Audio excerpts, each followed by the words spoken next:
আসসালামু আলাইকুম এভরিওয়ান, কেমন আছেন সবাই? আশা করি সকলেই ভালো আছেন। আলহামদুলিল্লাহ, আমরাও ভালো আছি। আজকে আপনাদের সঙ্গে শেয়ার করতে আসলাম বিকালের ছোট্ট একটি ব্লগ। 5টার সময় মনে পড়লো একটু মাঠের দিকে যাওয়া দরকার কিছু মূলা আনার জন্য। তো আমি আর সোনালি বেরিয়ে পড়লাম। চারদিকে কি পরিমাণে কুয়াশা, আর দেখুন আমরা এখনই কিন্তু সোয়েটার, মোজা সবকিছু পরেই বের হচ্ছি। চারিদিকে এত পরিমাণে কুয়াশা, আর এখন থেকে অনেক শীত। আজকে সারাদিনে একটু রোদের দেখাও পাওয়া যায়। মাঠে যাব তাও মোজা পরে এবং সোয়েটার পরে যেতে হচ্ছে। তো আমরা মাঠের পথে চলে আসছি। আজকে আমরা দুজনেই যাচ্ছি, আমি আর সোনালি। আমি যেমন ঘরের মধ্যে বসে বসে কাজ করি, ও আমার কাছে আসার পর থেকেও ও আমার সাথে সাথেই বেড়াচ্ছে। তো ভাবলাম দুজন মিলে একটু ঘুরেই আসি। এমনিতে সময় হলে আম্মুকেই পাঠাতাম, কিন্তু বাড়িতে এখন অনেক কাজ, তাই আমরা দুজনে ভাবলাম একটু করে ঘুরেও আসি আর সবকিছু দেখেও আসি। এখানে যে এত পরিমাণ সজের গাছ হয়েছে আমি তো দেখে অবাক, আর দারুণ সুন্দর সেন্ট, অনেক সুন্দর দেখতে। সজগুলো যখন পেকে যাবে তারপরে কাটবে, সবে তো মাত্র ফুল এসেছে, এগুলো পাকা এখনো অনেক দেরি। আজকে মাঠে যাচ্ছি সাধারণত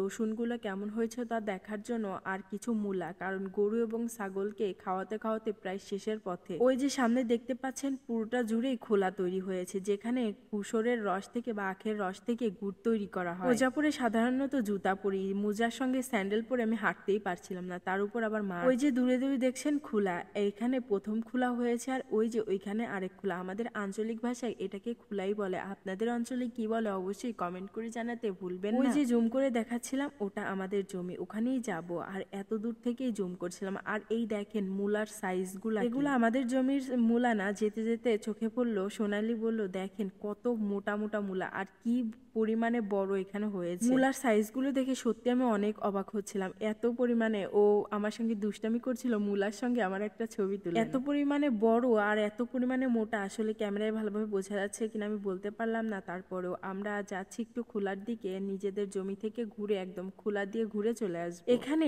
সরিষার সাথে সাথে মটরের শাকগুলো কি সুন্দর হয়েছে। আমাদের জমিতেও আমরা অনেক মটর লাগিয়েছি বা বুনেছি। আমরা আমাদের জমিতে অল্প কিছু পরিমাণে অনেক কিছু করারই চেষ্টা করেছি। এখানে তার কিছু ছবি তুলে দিচ্ছিলাম। এত পরিমাণে শীত, দেখেন চারপাশে কুয়াশা একদম ছন্ন। ভিডিওটা কিন্তু ক্লিয়ার না এমন না, চারপাশে এত কুয়াশা ভালোভাবে দেখাই যাচ্ছিল না কিছু। 12 হাত গাছের 13 হাত কলা, একটা প্রবাদ শুনেছিলাম, আজ নিজে চোখে দেখলাম। দেখেন না গাছের সাইজটা কত ছোট, কিন্তু কলা এসেছে এক কাজ। শীতের সময় কিন্তু এই খোলাগুলো জ্বালানো হয়, আর এখান থেকে এই লোকগুলো কুশর কেটে কেটে ওই খোলায় নিয়ে যাচ্ছে, ওই যে দূরের। শীতের সন্ধ্যায় বা সকালে গরম গুড় দিয়ে মুড়ি বা চিড়া খাওয়ার মজাই আলাদা। আর সকালবেলা ভোরে উঠে আখের রস খাওয়ার কথা তো বাদই দিলাম। এই যে দেখেন আমাদের জমি, এখানে এত পরিমাণে মসুরের ফলন হয়েছে যা বলার বাহিরে। তারপরেই রসুন, তারপরেই কিন্তু গম, মসুর বোনা হয়েছিল। আল্লাহ দিলে ফলনটা খুব ভালোই হবে। আর এই যে রসুনের অবস্থা, আর এই যে আমাদের মটরের, এগুলো আপাতত শাক এবং ফল খাওয়ার জন্যই রাখা হয়েছে। গমের বাইলগুলো সব বের হয়ে গিয়েছে, দেখে খুব ভালো লাগলো। আসলে এগুলো দেখার জন্য এসেছিলাম, মূলা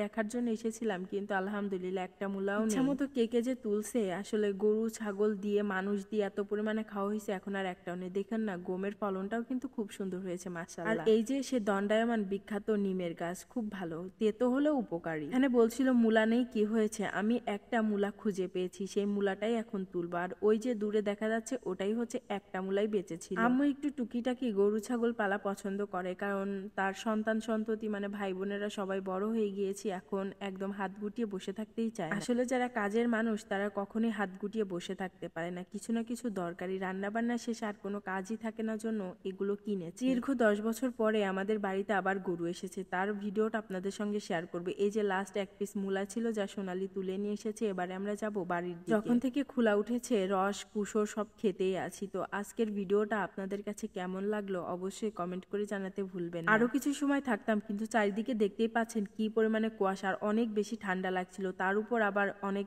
বাতাসও ছিল। তো আজকের মতো ভিডিওটা এখানেই শেষ করি। এবারে আমরা দুজনে মিলে চলে যাচ্ছি বাড়িতে। পরবর্তী ভিডিওতে অবশ্যই আপনাদের সকলের সঙ্গে দেখা হবে। আজকের মতো এই পর্যন্তই। সবাই ভালো থাকবেন, সুস্থ থাকবেন, আমাদের দুজনের জন্যই দোয়া করবেন। আল্লাহ হাফিজ, টাটা, ভালো থাকবেন সবাই।